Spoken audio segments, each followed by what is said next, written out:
Welcome to Lake Chickamauga in Tennessee. This is the fourth stop on the 2020 FLW Pro Circuit season, and this was a very, very challenging event. Going into this event, I was really excited, but also quite nervous. Number one, this is the first FLW Super Tournament event, which combines the MLF Bass Pro Tour anglers with the FLW Pro Circuit anglers. So it's one of the strongest fields ever assembled in tournament fishing, which I was really excited about, testing my mettle to some of the best in the country. As well as the fact that Lake Chickamauga has always been a thorn in my side when it comes to tournament fishing. I moved to Lake Chickamauga from California specifically to learn to how to fish this Tennessee River impoundment. It's very challenging. It's always been hard for me to make good decisions. And so going into this event, I wanted a little bit of redemption from some of those poor finishes. And so I wanted to make sure that I did my homework and worked hard at this event.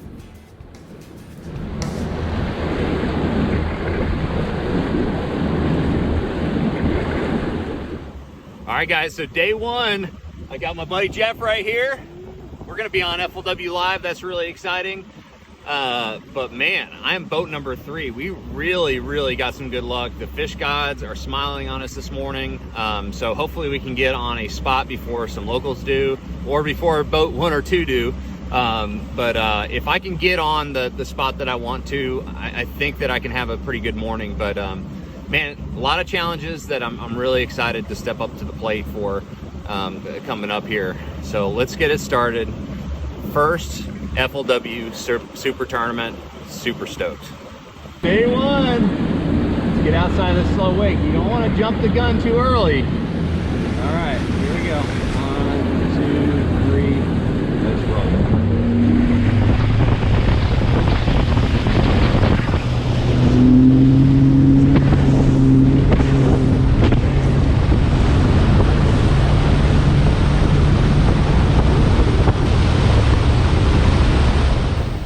The area I decided to start my tournament was a main river ledge, and I was catching the fish between 20 and 25 feet of water during practice, and it had better than average size class fish. That I actually caught a fish close to 6 pounds during practice, and another one that was a really good solid keeper as well. And so I knew that the quality was there. The biggest struggle I was going to have was, number one, getting to the spot first, which I ended up getting to that spot first, but was soon joined by several other anglers, which is not really a big deal in this event. You were just had to be prepared mentally to fish around a lot of other guys because there's just not enough areas to go around. But another thing that's a really big struggle is the fact that there is a lack of current during the morning hours. Now, you do get a narrow window of a bite during the morning, but once that morning bite disappears, it's going to be a struggle throughout the day until that current starts up in the afternoon. And I knew this going into this spot.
Unfortunately, due to the fact that I had the Motor Guide Tour Pro on anchor mode on the bow and I fished off the back, I didn't get too many fish catches that morning on camera. I ended up catching several fish off camera from the back deck, but what I can tell you is I fished a variety of crankbaits a Z-Man cross-size football jig, 3/4 ounce, in various colors. Caught a couple key fish on that, as well as a heavy jackhammer chatterbait.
That's a giant. Oh yeah.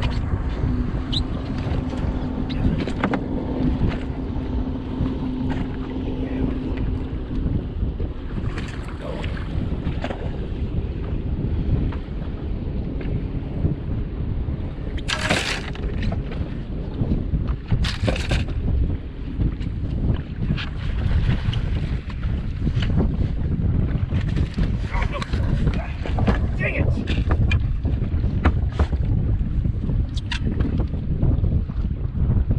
Dang it!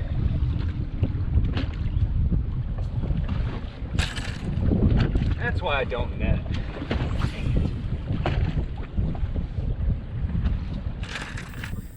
With a relatively small limit now and losing that fish that I estimate between 4.5 and 5 pounds, that really hurt. That was a big loss for me because this was a key time of the day to get a bonus fish, because I'm really making a big gamble staying on this spot the entire day and waiting out that current. So losing that fish I knew was going to be hard to overcome in the early hours, and I really had to make up for that in the afternoon, and that was the gamble.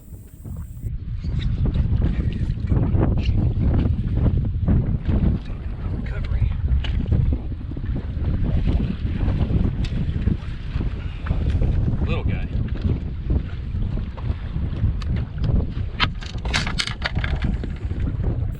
With the 3 o'clock check-in and it being around 2 o'clock and with a mediocre bag in the box, I was really starting to doubt my choice to stay and camp out on that one area. But I knew that if the current started to pick up, I'd have a really good shot at a big fish that would make a very decent bag for the day.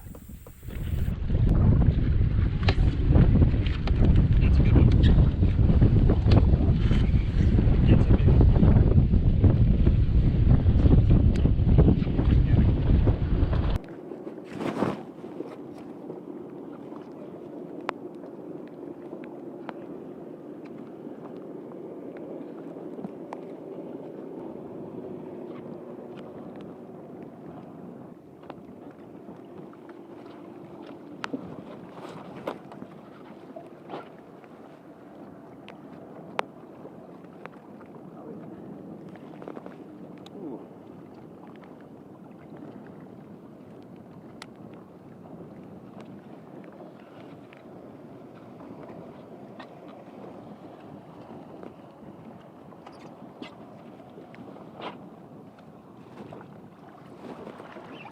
Good one. Woo! That's what we're here for. Patience pays off, brother. Patience pays off. Harry, look at that. How about that? There we go. That's how you get a bigger bag. It's as easy as that.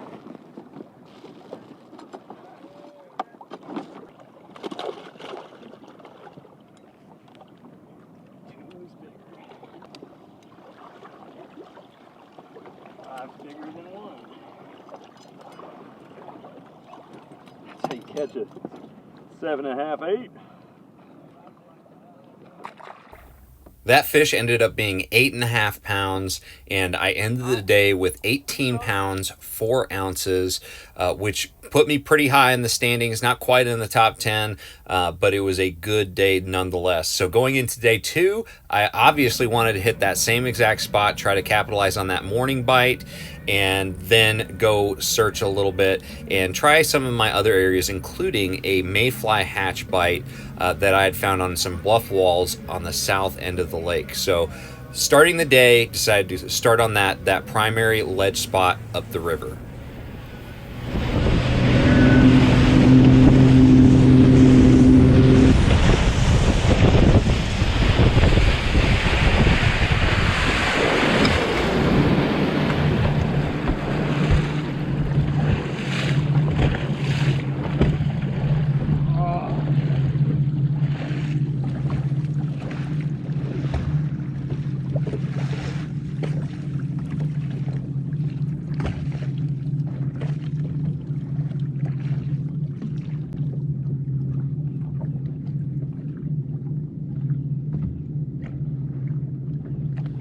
Holy God.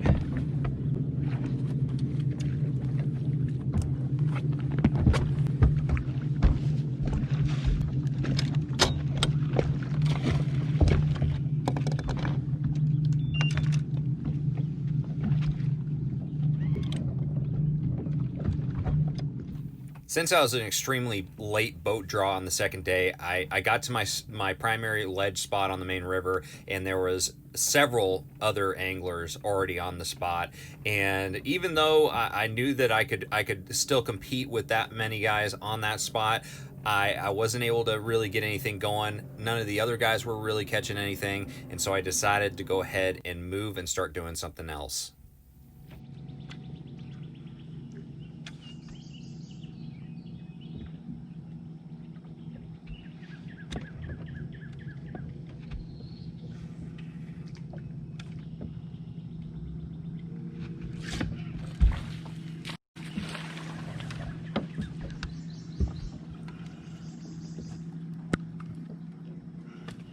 The first adjustment I made was move shallow and start flipping some of those main river banks, some hard cover, some lay downs, and things of that sort. And that didn't work out very well. I caught a couple of fish that were non-keepers, and so I decided to start running down the lake, trying to find some offshore areas that may have a little bit of space that I can get in there, make a few casts, catch some fish.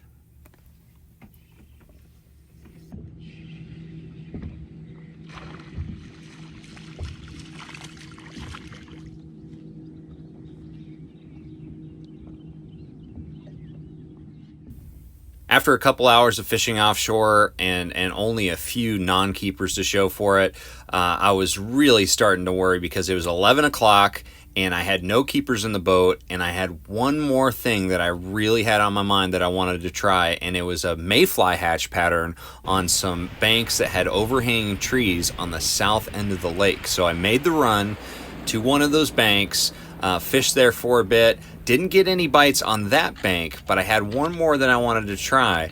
And once I got to that area, things started getting interesting. I was throwing a 3/4 ounce Z-Man cross-eyes football jig with a turbo cross trailer on it, a variety of different colors. It was just, as long as it had some green pumpkin in it, it didn't matter if it had green pumpkin with chartreuse, purple, red, it didn't matter.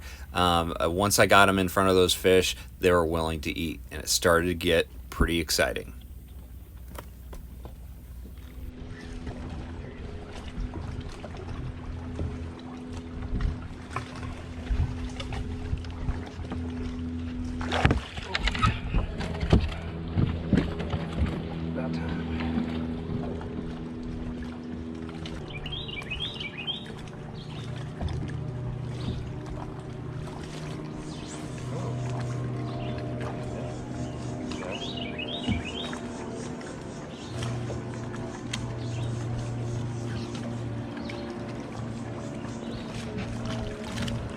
What? It's keepers.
EV.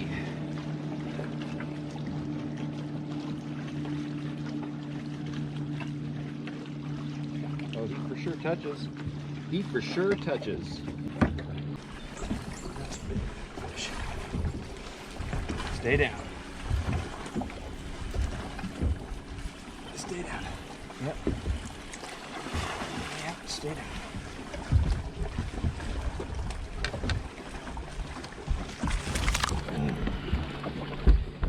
After catching about 16 pounds on that mayfly hatch pattern, I decided to go ahead and leave that area. I didn't want to burn through any more fish that I might possibly need on day 3 and hopefully on day 4 as well. And so I left that area, hit a couple more spots, including one more area offshore where I caught a 3.5 pounder and culled up to 17 pounds for the day. So I was in a really good position to not only make the day 3 cut, but also make the top 10 cut going into day 4.